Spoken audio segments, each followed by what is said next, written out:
Hi, everyone. Welcome to the Conversations with Nicole show. I'm Nicole Huckabee. My guest today is my former colleague and Emmy-nominated news journalist, Wendi Redman. Having built a successful news career across various U.S. markets, Wendi is now embracing a new chapter, stepping back from the news desk to focus on her family and her new passion for writing children's books. Her first book is JoJo Go-Go. Wendi talks about her inspiring transition, her motivation for writing stories that encourage empathy and joy, and the adventures that lie ahead. I'm excited to reconnect with my former colleague and friend. I hope you enjoy our conversation. Let's get started.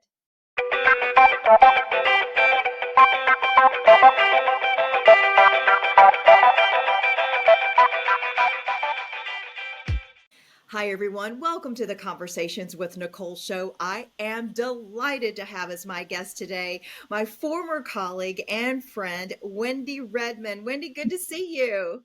Good to see you too. It's been a while. It has been many years since we worked together at WBTW News 13. Folks in the Florence, Myrtle Beach, South Carolina area, of course, loved you when you were there. And I was trying to think, how long did we work together? Several years. Must have been, I think it must have been three-ish. Yes. Because then my now husband proposed to me on air there. I don't know if you remember that.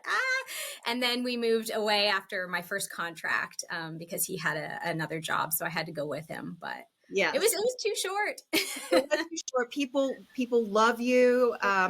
You're someone that is unforgettable because of all the wonderful things that you do in news journalism, and your on-air presence was magnetic, and people just really love you. You're beautiful inside and out, and so it's a given that your journey across the country and markets and television markets across the country was so successful. So when you left TV 13, walk folks through your next steps and where you are now.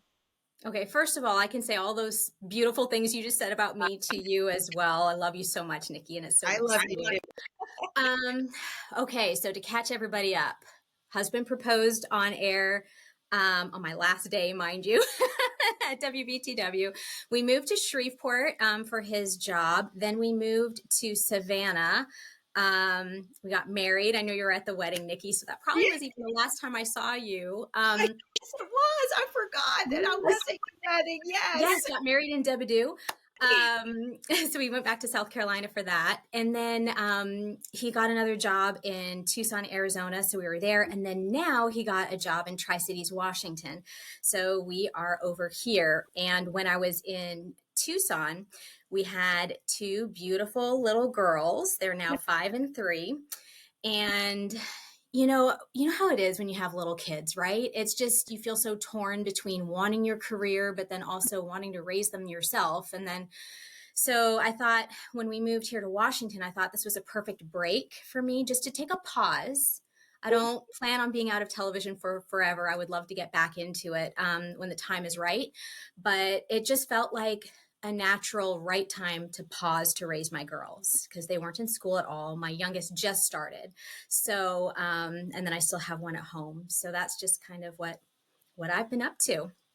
Yeah, I have so much respect for everything that you said. And I do think as mothers, the struggle is really real when it comes to how do I feel like I'm being my best self for my children, the best self for my career, the best self for my husband. Those are a lot of things to take into consideration. And, I'm happy for you that you are able to take a pause because I believe what's meant to be will be. And when you're ready to go back into television, you are so talented. You are so bright. You have so much to offer. That opportunity will be there. But, when that time comes, or if it doesn't come, it will be for the reasons that are good for you. So kudos to you for being brave enough to walk away, because I do think sometimes in this world of television news, women especially get nervous for walking away thinking they may not be able to get back in because as we age, I believe we are looked at differently. That is so true. And that is a horrible, horrible fact. It's a fact, Nikki. It's It is. not just, we're It is. not just dreaming it. This happens. Women do age out. I mean, I guess anybody can age out, but especially women will feel it first. And we've just seen that time and time again. And so, yeah, I am 41. And so now is the time when I actually did have a lot of people tell me, like, to be careful, you're kind of getting past your prime. What? Out of your 30s is past your prime? That is. But Same. I'm with you. I believe that if it's meant to be, it'll be. Now's the right time for me to take a pause, so I'm going to do it. And if it's there for me later, which I hope it is, God willing, then that's where I'll be, and I'll be ready for it.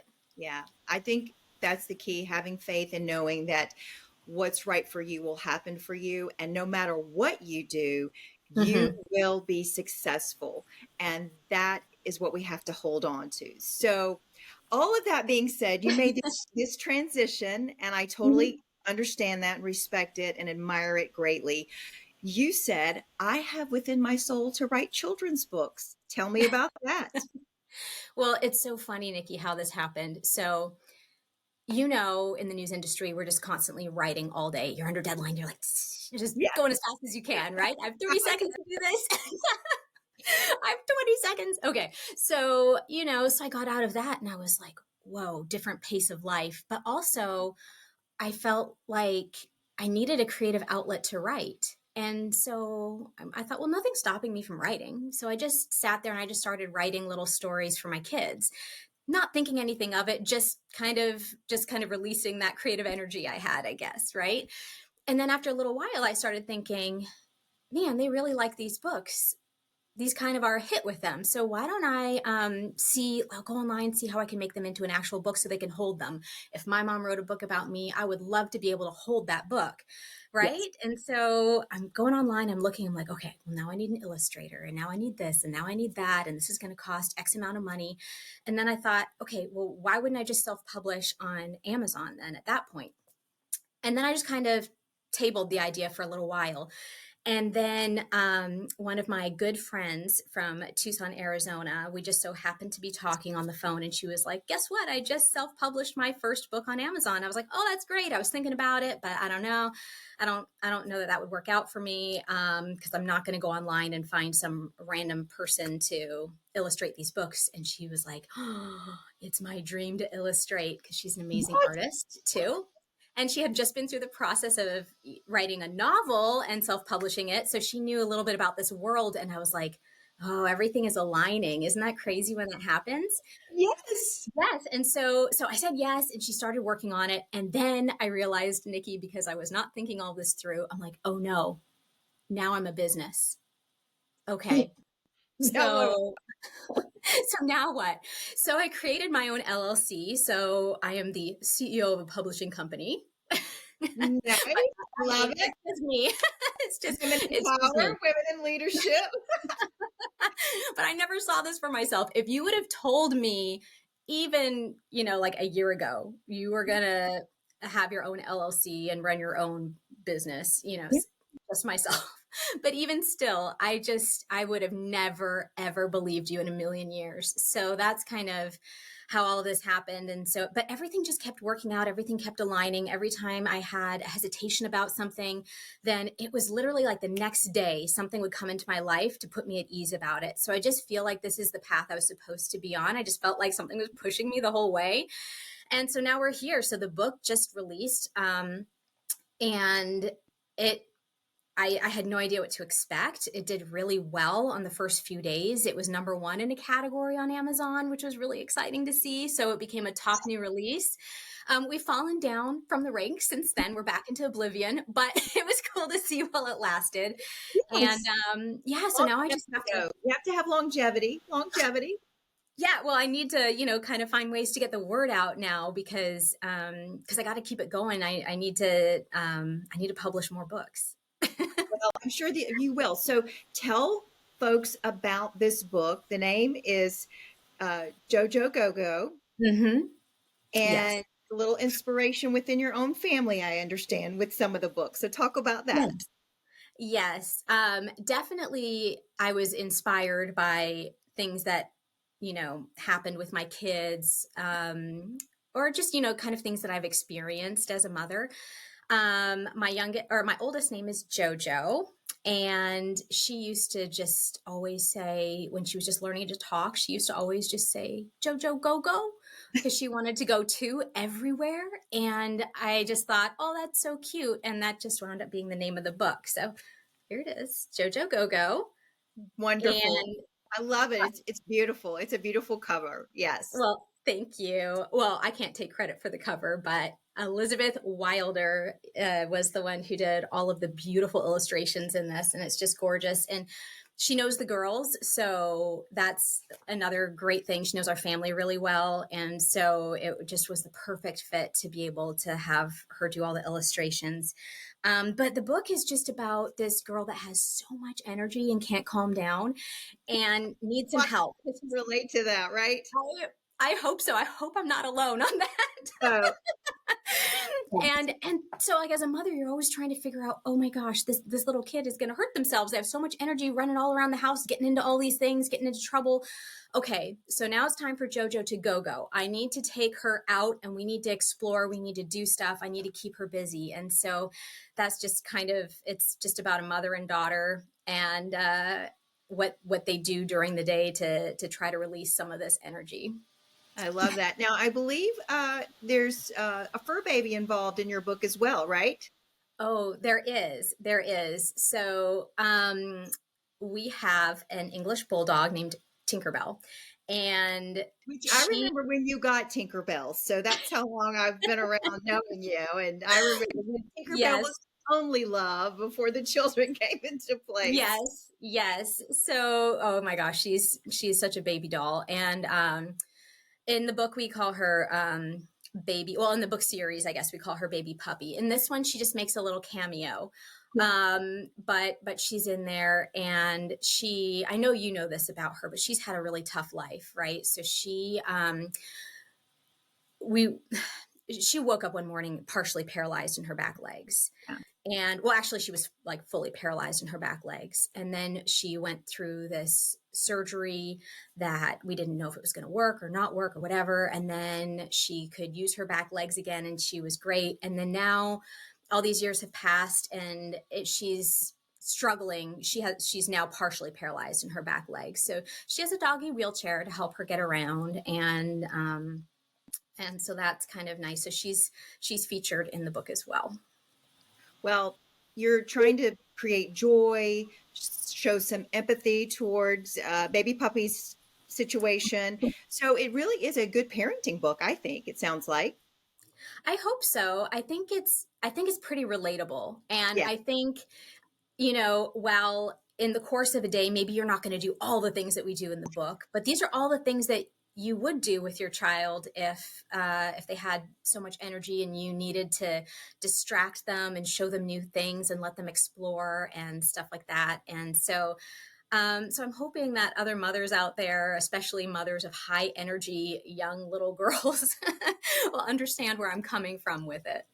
I'm sure they will. I'm actually a grandparent. Our oldest has a 2-year-old, and she would Wow. be a go-go too. She's always on the go, and so I might need to get that book for her for sure. So I do think your book is going to be very relatable. So speaking of relatable, I assume your children, they love it now that it's out in full print. Yeah, they're asking for it every night, but I think that they have it memorized now. So they read it to me now. And so this kind of broke my heart a little bit though, Nikki. So when I got the book, I was so excited and I was like, look, girls, look at the book, look at the book. And both my girls were really excited. But then all of a sudden my youngest, Cammie, was like, where's Cammie's book?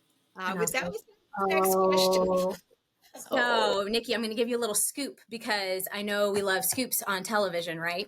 You So do? I've talked, so I've talked about some of the other books. I've written more than 20 books, not all for publication. Some of them just for these kids because I've been doing it for a couple of years now, and they're short Oh, books for like a preschool age. So it's not like I'm writing novels or something, right? But when I get inspiration, I just write. And but there's several more that I would like to publish. And so the next one, I would at least like to do one more for Cami, because I think that would be important. If sister has a book, then she should have a book.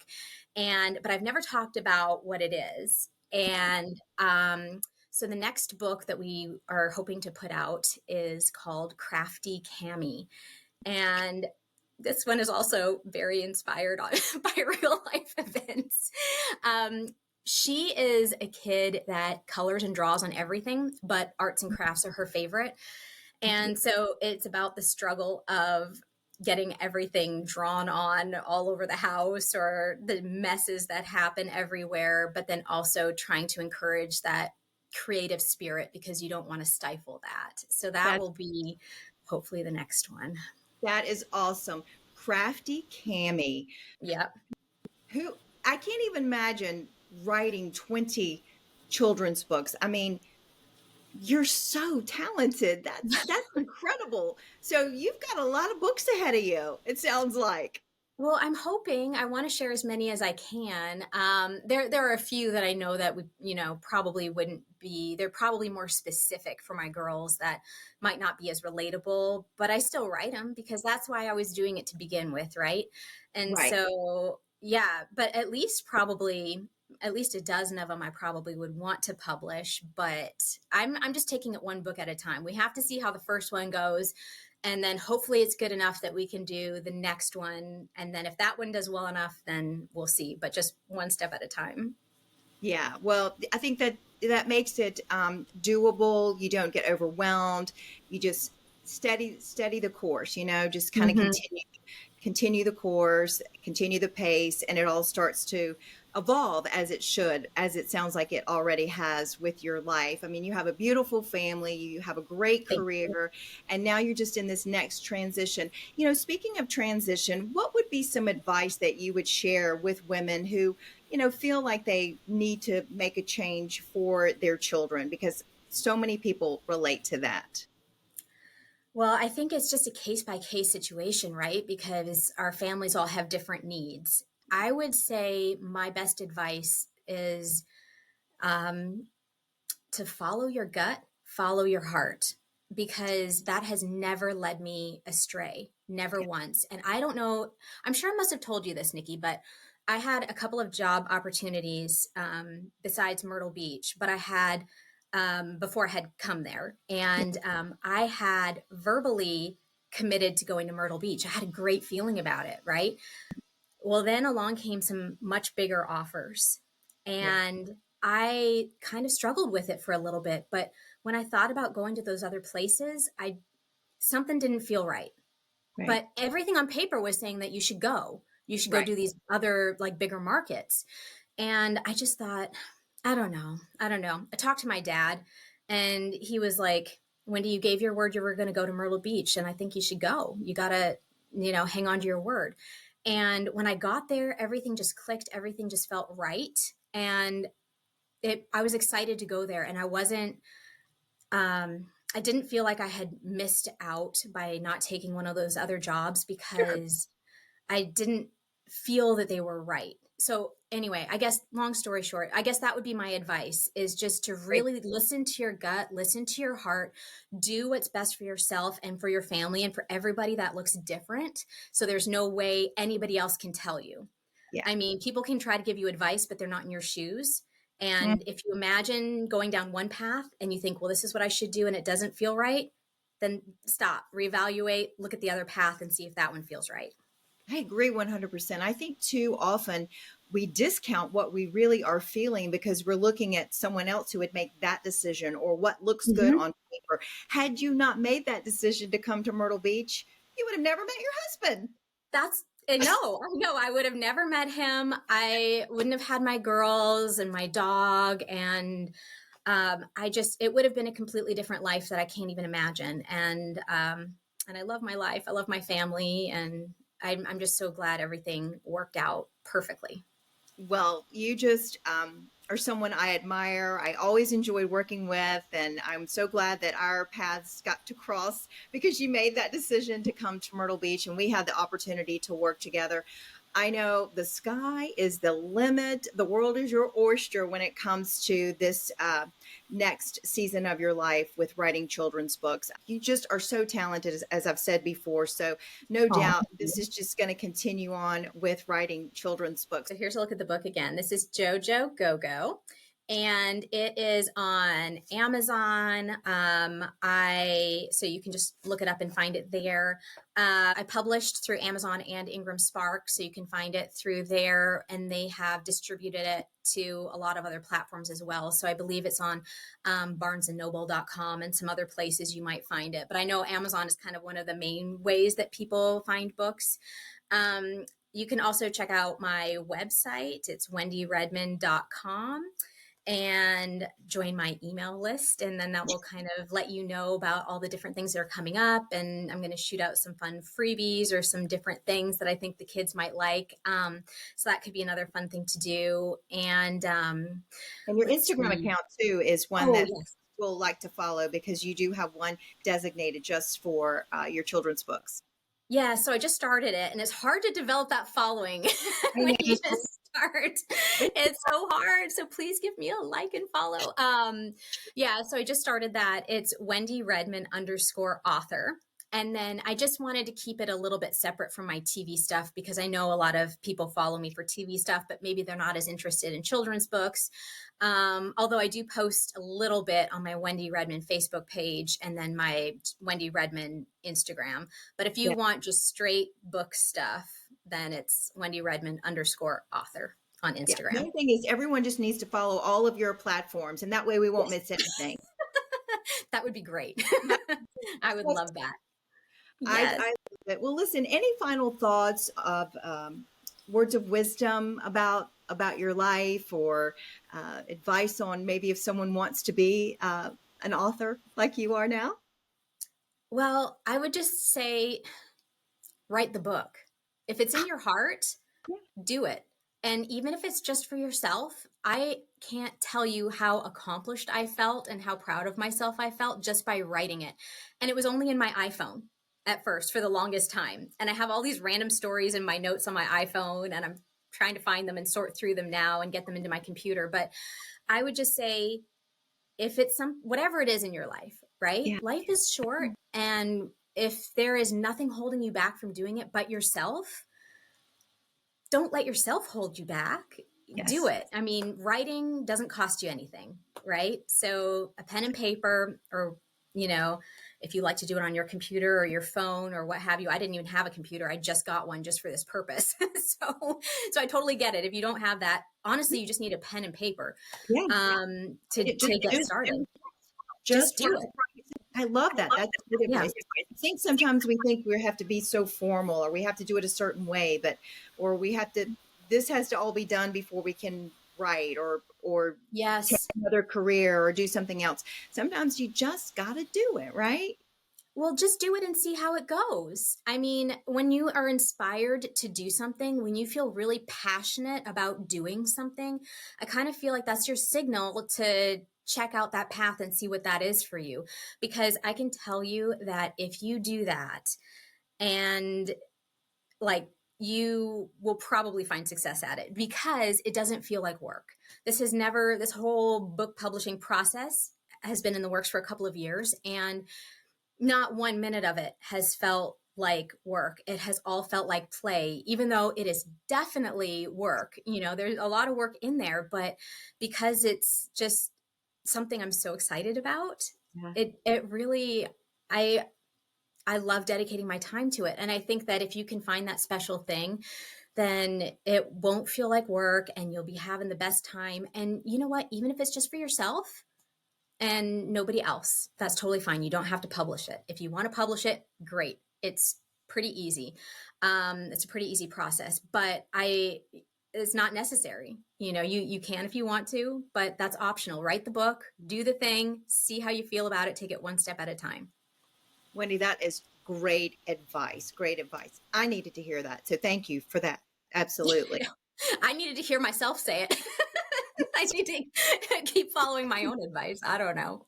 I know, right? Absolutely. Well, listen, it has been delightful to have a conversation with you, to see you in virtually in person, so to speak, and Yeah. have this conversation about the successes in your life. And yes, just the best is yet to come for you. So thank you so much for being my guest. Well, thank you so much for having me. And you look beautiful as always, aging backwards, and just No, as kind hearted as always. And before we go, I just needed to tell you what a big influence you had on my career. And I continue to think about little things that, little experiences from back in the day. And I continue to learn from them because I see them from new eyes. You know, as a mother, I wasn't a mother when I was in Myrtle Beach, right? And so a lot of the things, you know, that I watched you do and go through with your kids and stuff. And I know as I'm going through different phases that I see it through different eyes and I understand it in a little bit of a different way. And it helps me to learn from you. And so it great. wasn't just writing, it's just about life too. Yeah. So Got me a thank little you. teary eyed there because it is hard Well, to balance. It is hard to balance. And yeah. you really are doing the very best that you can, trying to be the very best mother, the very best, you know, news anchor, all the things. And so, you know, sometimes you don't know if you're getting it right, but I think if, as long as you're trying really hard and you know that you are giving it your best, your children in the end, hopefully will see that. Mine are 26 and 23 now. So, Yeah. um, you're, you're doing great. And if I played a little bitty tiny role in helping you, the A blessing. huge role. No, more than you know, Nikki, because just watching you juggle it all and do it so well and prioritize. And whenever it seemed like there was a thing, and I've thought about this a lot, whenever it seemed like there were two conflicting things, you were like, family first.